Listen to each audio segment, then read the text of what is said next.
vision received was that of blood cells, traveling throughout the body, supplying the much-needed oxygen and other nutrients to the differing members of the body to fulfill their purpose. Once the blood cells are spent, they must return back to the heart to be refilled before being sent out again and fulfill their purpose. Hello, everyone, and welcome to Our Father's Heart. I am here with my wife, Patricia. And we are happy that we are in the summertime, that we get to do this. Is there any reason why we don't do this more often? Because we're busy during the school year. And why is that? Because we have a lot of work. Of what do we do? We create curriculum and grade papers and all that. You talk about stuff. Being a teacher. Yes, we are teachers. And teachers take busy. a lot of time. Yes. Yeah. There's no 40-hour work week with a teacher. Ooh. That is not true. It's a fallacy. Especially for my wife. That's for sure. She puts in like 60-hour work weeks. But we didn't come here to talk about that. We came here to talk about womanhood and motherhood. This kind of idea came up because we have been prodded by, I would say, brothers and sisters who want to hear more from my wife, I guess because I do most of the teachings through Our Father's Heart. But I like it because there's just some engagement that I can't have if I'm just doing a solitary teaching. I like to have the engagement and the different ideas and the thoughts and the perspectives. And, you know, I always tell the fellowship where we're at right now that I love to hear other people teach because I want to hear, you know, what the Lord is saying to other people. Sometimes it's just confirming, and it's very affirming to me to hear that what the Lord spoke to that person is something that he spoke to me. And so that affirms me. Sometimes they have a particular perspective on a topic that I didn't really consider. And it just helps us broaden our understanding of the Lord. And so I always like to hear that. So when I have these kind of engagements with you, I get to get from your perspective. Not that I don't know your perspective, but I think I value your perspective enough that I think other people would be blessed to hear from your perspective because it's sometimes radically different from mine. But at the same time, he's able to get us on the same page, to get us to walk together in agreement and all of those things. And I actually came out with this this idea of womanhood, motherhood today. I didn't really have that title, but something prompted me on Mother's Day. I think it prompted both of us.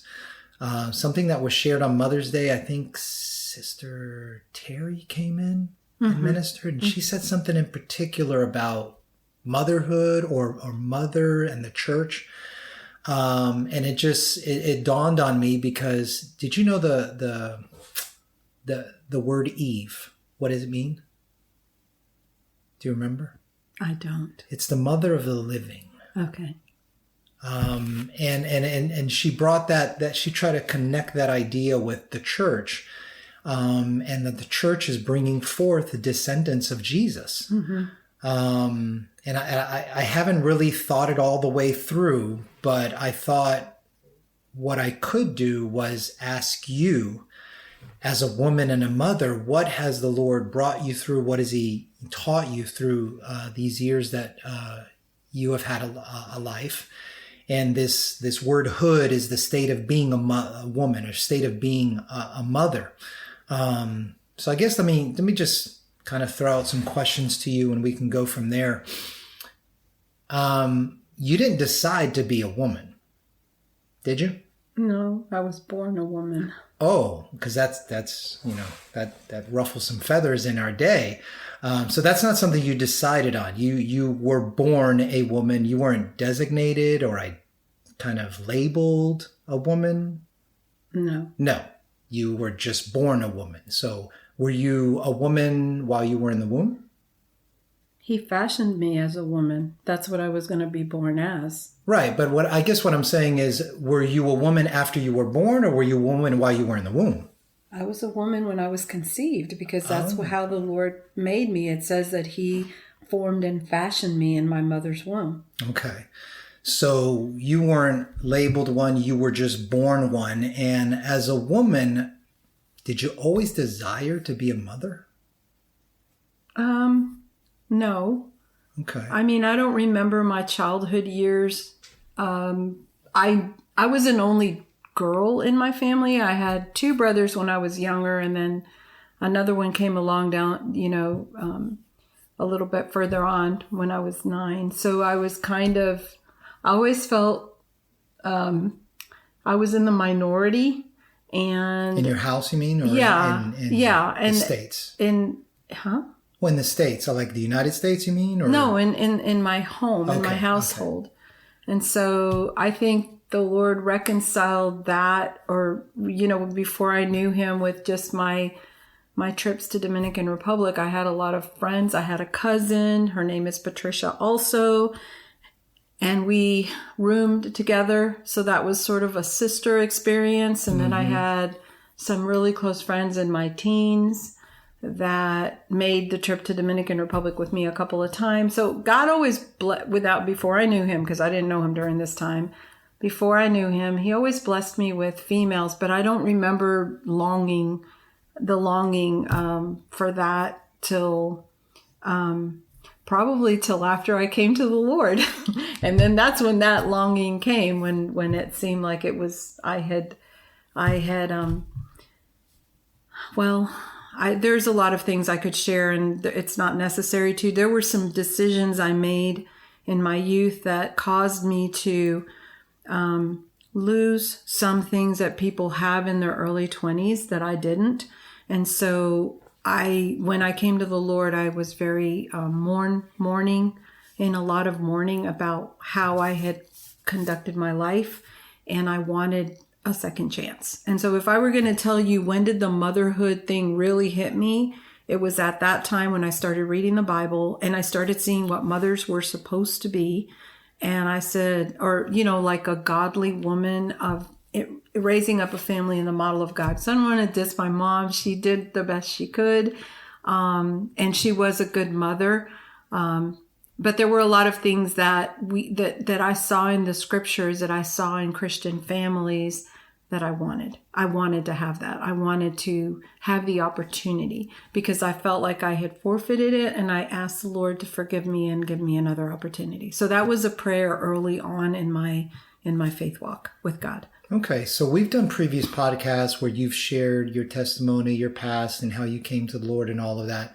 But you're saying you don't want to do that now? Because I always think the testimony is important for everybody to appreciate where you are now. It's good to know where you came from, to realize, wow, look at what God did. It's just kind of long, but basically I got married very young, and I quit my college and I moved to Dominican Republic, and I tried to make something that was not good work for a long time.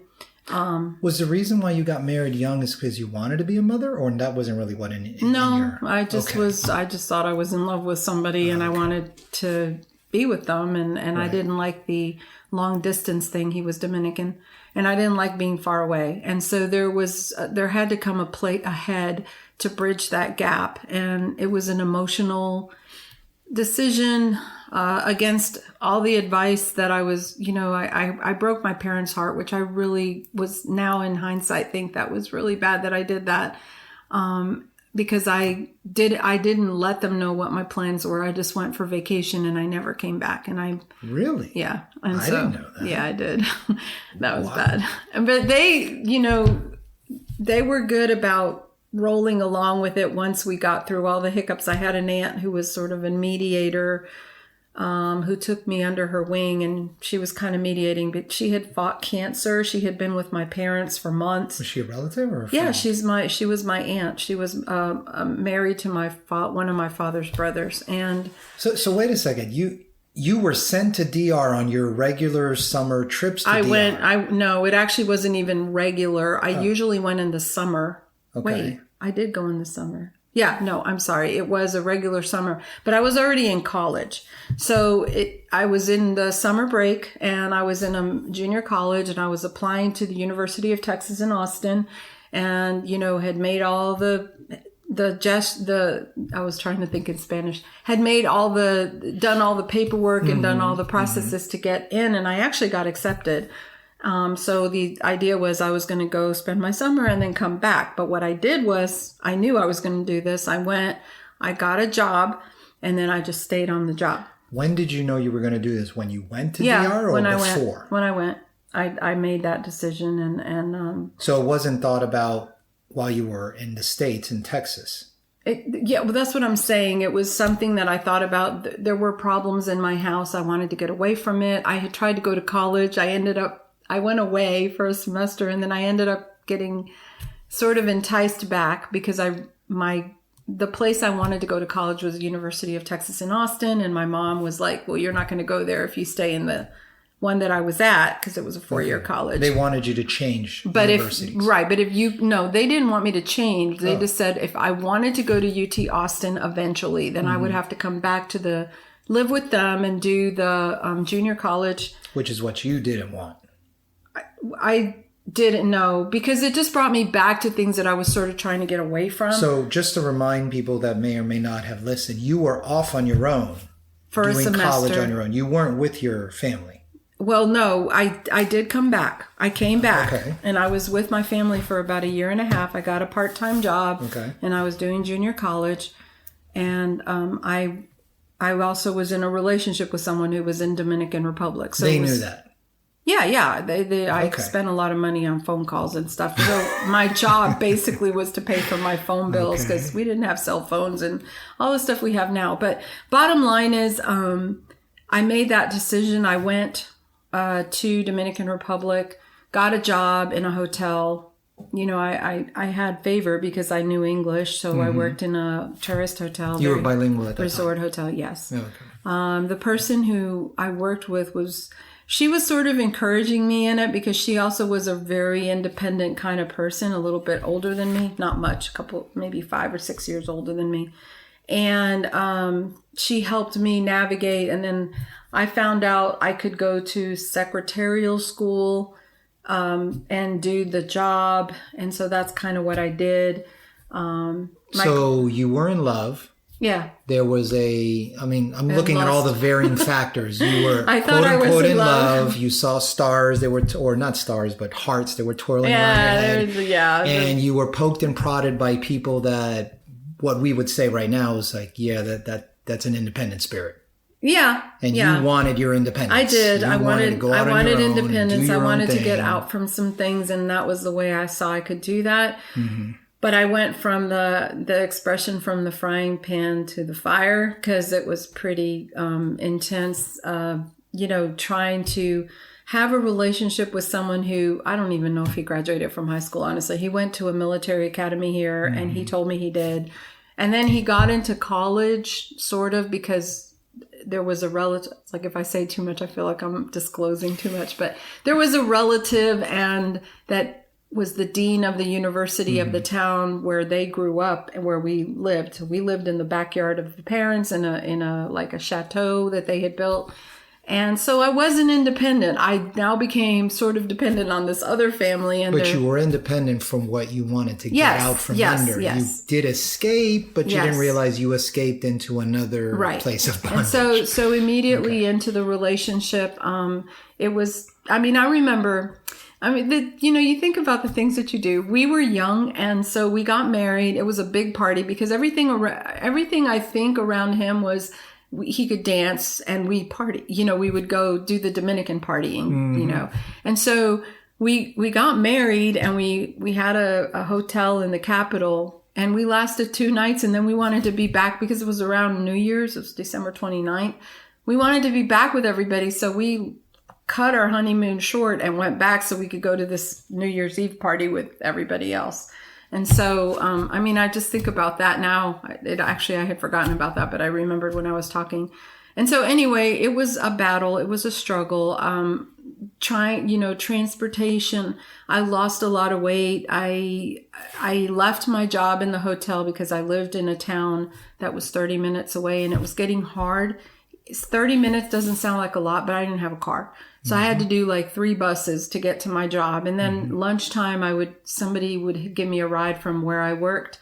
which was a little bit of a ride to my grandparents to eat lunch, the mid-time thing. And then I'd go back, and then I'd have to take a bus back and, walk. And it was a lot. And so, especially coming from, you were raised in America. Yeah. And so I think, no AC. Right. Sometimes I didn't have hot water. From a first world country to an actual third world country. So I was like, and then when we lived with his parents, it was, his dad liked to hang out with friends at night and drink in the yard. And then I was trying to sleep because I had to get up super early to go to work. So eventually we got this little house, which I thought was really proud of the little house that we had. But it was a brick oven. In all honesty, it was pretty darn hot. And I mean, it was okay. We functioned. But during that time, I got pregnant almost immediately after being married. And I told my parents, and it was like, there was like no pause to make a decision. My grandmother had just died, my dad's mom. There was all this stuff going on. And I basically got whisked back to the United States. And I had an abortion, and I'm not proud of that. I struggled with that. It was very hard. And it was hard because I think my dad didn't like what had happened, and I felt like he withdrew from me. So that was hard. But the whole thing was hard. It was emotionally very difficult. And then I had physical problems after that, never ending urinary tract infection, having to deal with that, and then ending up having to come back to the States, probably 2 years into my marriage, I'm thinking. I had to come back to the States and stay here for a month and go through treatment because they couldn't clear it. Every time I would get put under medication, it would be fine, and then it would come back worse. And you didn't have this before that? I did not. And my boss talked to my father and just told him, my boss was from South Africa, and he told him my wife went through something like this. And I had to take her out and take her to South Africa. You need to take your daughter home and get her healed over there, because over here, the medicine it's not going to happen. Your boss in DR was telling your father to take her back. To take me back home, to bring me back. So that was another period that was a little hard, because here I am, trying to navigate, prove to everyone that I'm going to make this work. And it was, it was a bad thing, because then my ex-husband was always very slippery. And so I never knew what he was doing, because I was gone all day. I left at 5:30 in the morning, and I didn't get home till 7:30 at night. So he wasn't Monday working. through Friday. He was supposed to be in school. Then it turned out he wasn't really moving along. And so I just reached a breaking point, and I'm leaving out a lot of details, but I reached a breaking point, and I decided, my parents put an offer on the table that if I wanted to come home and finish my school, they would help me. So I decided I would do that. And then I said, and you make your decision what you want to do.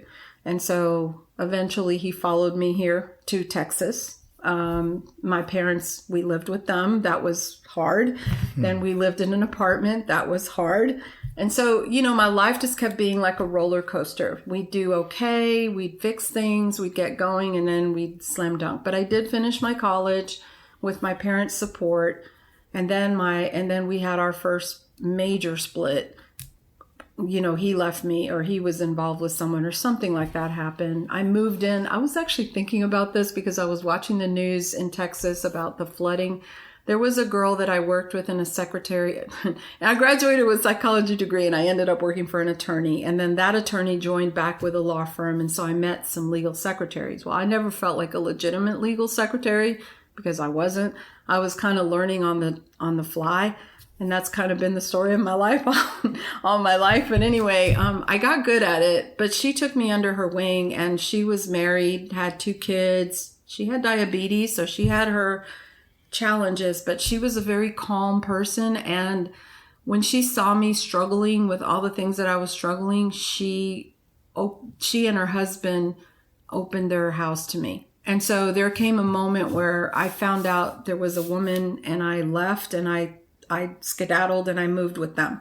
And I didn't even want to talk to my parents during that time, because when they started to help me, all they were doing was telling me stuff. And I remember I was really angry at them too, at my father for judging, because it's like, well, you were like that too. So it was messy. So at that time I got a therapist, and that therapist helped me recognized all the stuff that I battled with in my life wasn't just that relationship. It was he brought up a lot of things, and I went through a lot of healing. And in the middle of all of that, and I think I got that therapist because I was talking to another guy who Chris, the ex, was talking to, and then he died. He was a really nice guy. He was so nice. He was just like one of the nicest people I've ever talked to. He would encourage me, very nice, but he died. So he had an associate, and that's who I started talking to as a therapist. And that person helped me a lot, get on my feet, make some decisions, and then started a reconciliation process. But in the middle of all of that, between me and Chris, and I just said, I don't want to stay in Corpus Christi, which is where we were. I need a clean start. So I got a job in a law firm, which is another battle, a big law firm in Dallas. And I was at that job for 5 years, but the beginning was, really hard. We repeated. It was, like we reset and repeat. So the repeat was he was supposed to be going to school. He was supposed to be doing this. He was supposed to be doing that. And bottom line is I was carrying the load. I was working 60 hours a week, like really not because I'm a teacher, but I mean, I was making really good money, but it was hard. And so my life, it fell apart. 3 years. This is the repeat part. 3 years, he decides he's not happy. So now we're hitting 9 years of marriage, and it's been like that. But this particular time, I had really decided to make a go at it and try to make it work, and then it didn't. So and all of this is without God. That correct? was totally without God. You were, yeah. I mean, I would go to church when I was in trouble, Catholic church. Yeah. I would go, and I know that, like, I go back and I look and I think, Lord, I didn't know you, but I knew to go look for you somewhere, and I would. And I was very sincere, and I was always very drawn to music in church. Like, it always touched me. I always listened to the lyrics. I always ended up in contemporary masses, guitar or where they would do more upbeat worship and praise. And so so there was a person at my job, and I can never tell my story without mentioning her and without mentioning another person who is still someone I talk to a lot. But that person took note of me, and God used her to grab my attention. And that's my testimony that I don't want to repeat, but God did a lot of stuff. But in the middle of all of that, she gave me a Bible, and I was watching her, and she didn't have a bed of roses for her life. She was a mother, and she was married to a vet, and she wanted to be... You mean a Vietnam vet? Vietnam vet. Okay. And she wanted to be home.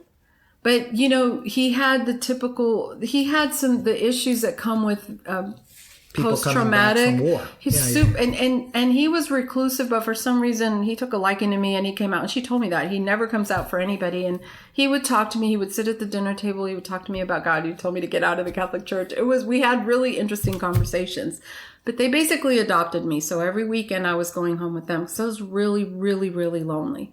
And in all of that, she was taking me to Bible study. She gave me my first Bible.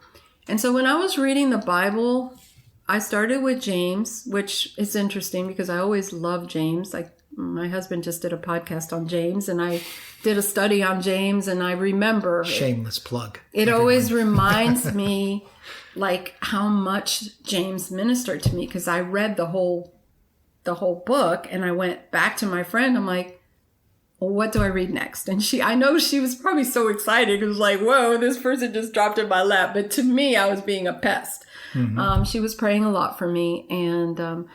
And I went through a scare right before Chris left. I thought I was pregnant again. And I was actually, because of everything that was going on, I was contemplating having an abortion. And a second time. Yeah. And she overheard the conversation. This I found out later on, and she started praying for me. And so I had all the symptoms. I had symptoms and stuff. And when I went to the doctor, it was like, no, you're not pregnant. I hadn't had a period. So that was another thing that I went through. And so all of that hit me real hard when I started reading the Bible, not right away. I went to I think I talked about this before. I went to a church, and these women were praying on the day of the anniversary of Roe v. Wade, and they were wailing and sobbing. And I was looking at my friend like, what is their problem? Why are they doing that? Because the part of me that was pro-abortion, you should have a right to choose, I was warring inside my heart. But I remember something they said made me go up to the front for prayer. And then they started praying for me. And this lady's like, honey, don't resist. Just let him have his way with you. And I fell back and I was sobbing and gut-wrenching sobbing. And I believe I went through deliverance that day without knowing what that means. Because my countenance changed, my spirit changed. I felt hopeful. I felt joy. And even though my problems hadn't been resolved, I was still, in a better place. So as I was reading through the scriptures, that was a long introduction. I read Isaiah. And so I'm going to start with that in Isaiah 54. And that's I keep saying they're all my favorite books. This one, I would cry my way through the scriptures. I would cry my way through Psalms and all those. But when I was reading Isaiah, this jumped out at me. And it was Isaiah 54 where it says, sing, O barren, thou that didst not bear, because I so identified with that. I mean, it's because I couldn't bear, but because of my choices, I did not have children, and people my age had children. Break forth into singing and cry aloud, thou that didst not travail with child, for more are the children of the desolate than the children of the married wife, said the Lord. And so then it went on to say, enlarge the place of thy tent. And I thought, yes, I held on to these things and fear not, for you're not going to be ashamed, because I had a lot of people telling me I was crazy. A lot of people in my life watching me do this Christian thing thought I had totally lost it, that they needed to rescue me. I was being indoctrinated. I was being brainwashed. Y'all cannot imagine. I was leaning on a crutch. And I would just say, well, okay, so I'm leaning on a crutch, but it's making me happy. So what's the problem? I know my aunt I had an aunt who kind of defended me, and she told my parents, she's not out there drinking and doing all kinds of crazy stuff. She's trying to put her life together in a church. So why don't we just let her figure this out?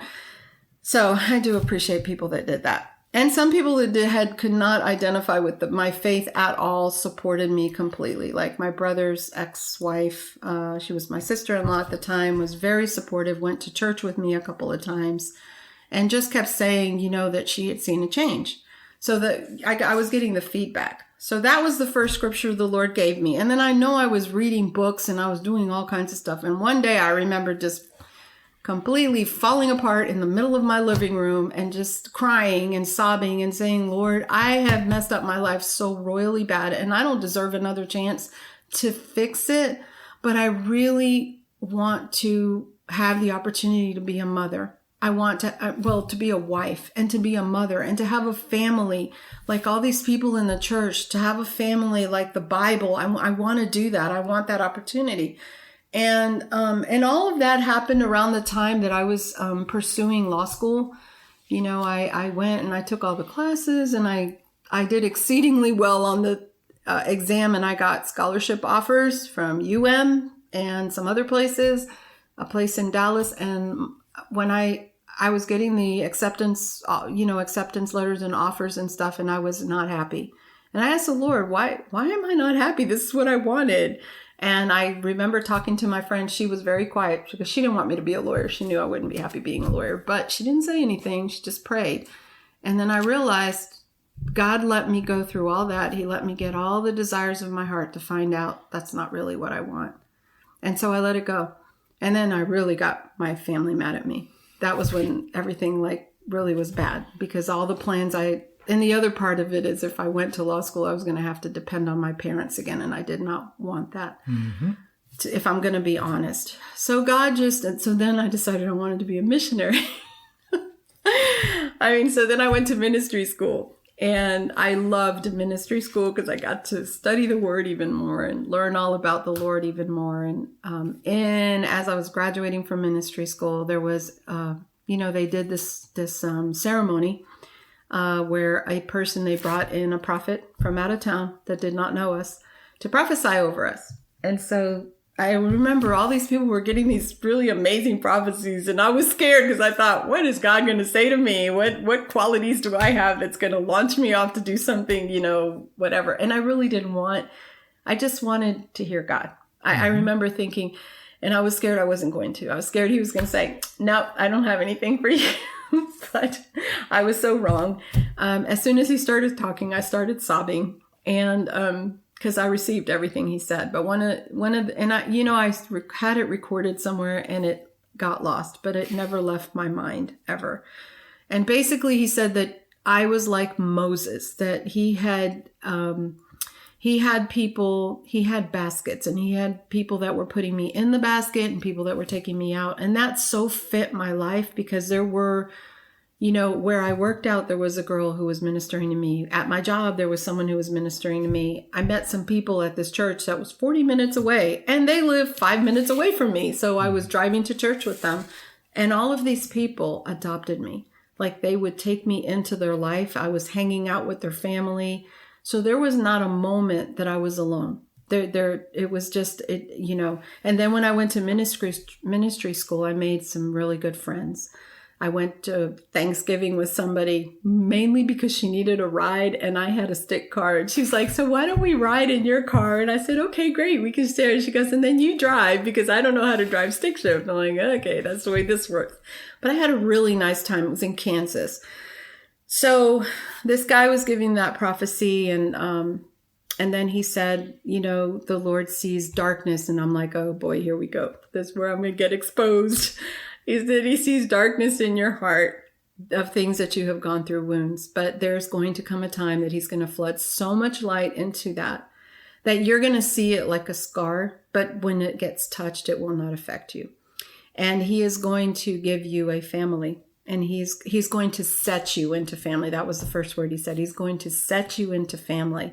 And he's going to set you so strongly into family that you're going to be ministering to the orphans, and so I always tried to figure out what that meant. Like, as I need to be a missionary. I need to go somewhere and work in an orphanage, and that's what I thought. But God, and by the way, I had that word and stuff didn't happen until 7 years. 7 years later, I met Jay in a church, and I had not done a great job of being a Christian the whole time.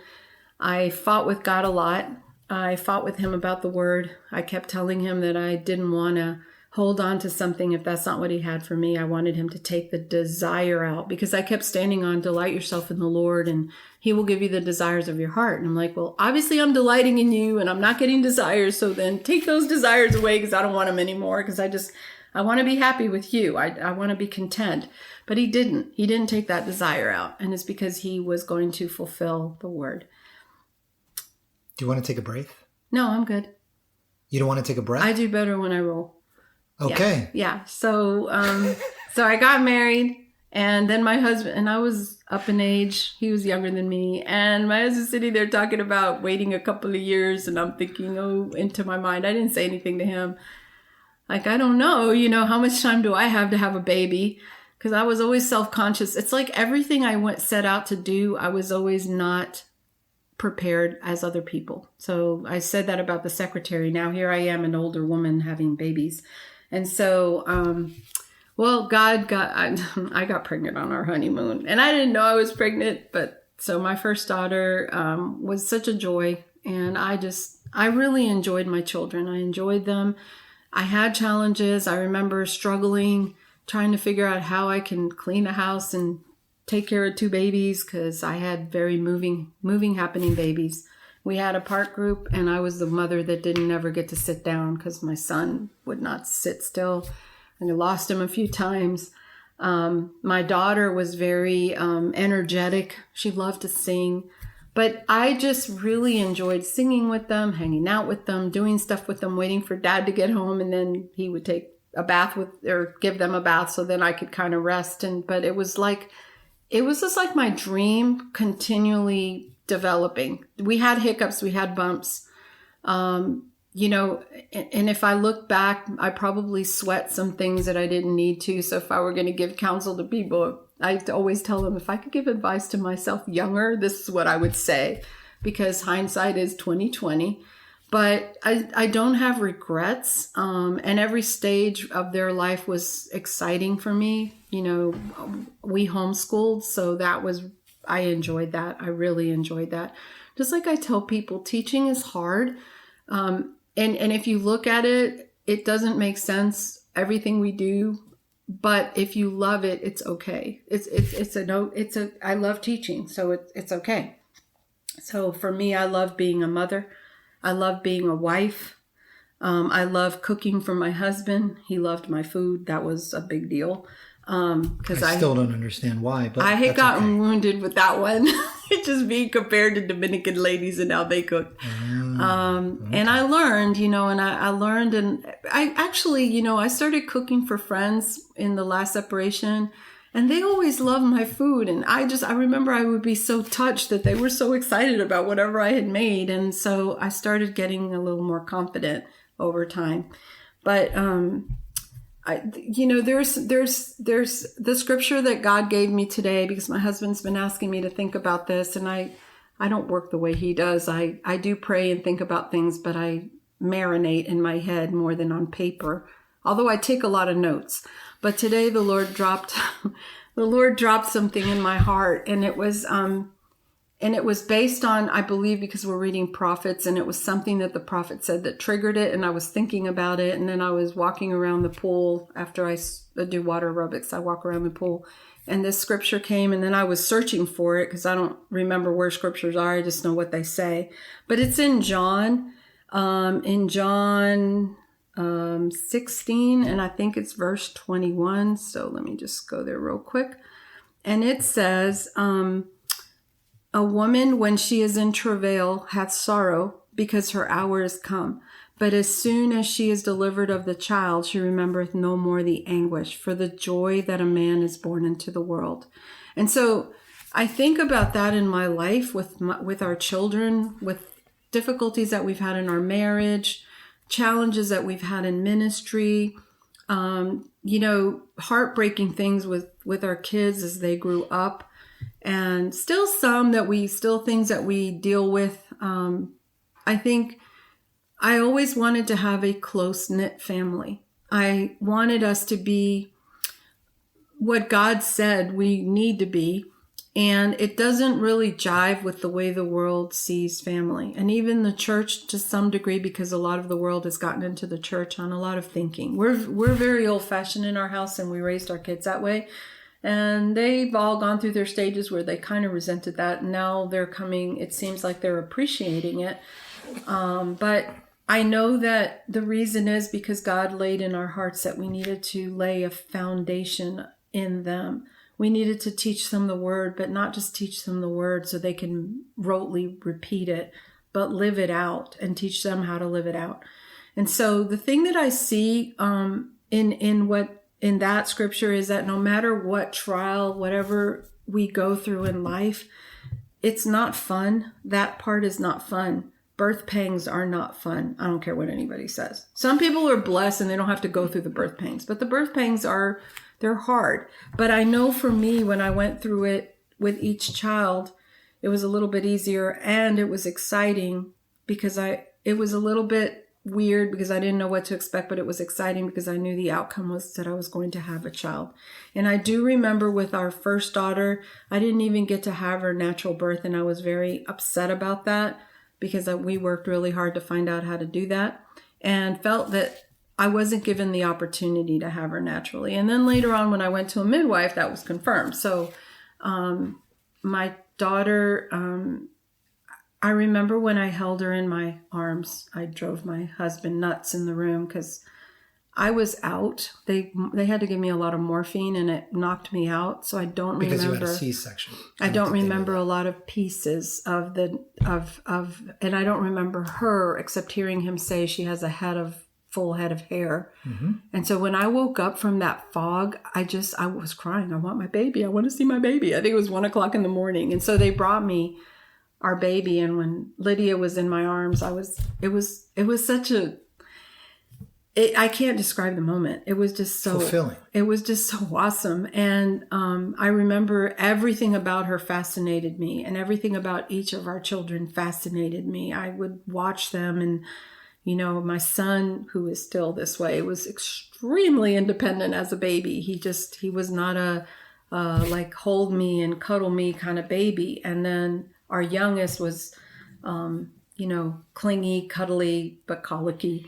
So she had a combination of a lot of things. So I think that scripture really impacted me today as I was thinking about it, and always does, because everything that God brings us through, He fulfills his word to us, his promises to us. And I think what I see is that sometimes we're so looking at something else that we want to do that we don't learn to cherish what he's put right in front of us. So, and I'm not scolding anybody, but because I had to wait to get the things that most people have at an earlier age, I cherished them. I cherished them with everything I had. And then when I was told that I was going to go through an empty nest stage, God transitioned me. And I know he does that. He's always transitioning us to the next thing that we're going to do. So motherhood, being a mother, being a wife, cherish. My biggest counsel is cherish the moment and know that if you're going through a trial, if you're going through pain, if you're going through struggles, God is so faithful and he will bring you through, and there will be a delight greater than you can even imagine. So those are things that I was reflecting on. If you were blessed and appreciate listening to this podcast and you would like to support us in our efforts, consider lifting us up in prayer first. Then remember these 4 social media buzzwords: share, like, subscribe, or follow. Share this podcast link with someone else by text, email, or word of mouth in the hopes that they might be uplifted as you were. Like by leaving a positive rating or review with whomever you listen to our podcast with. Subscribe to support the show monetarily with the link in our podcast description. Follow us on all our social media platforms. May God bless you and make you prosperous in him as you listen and obey his voice.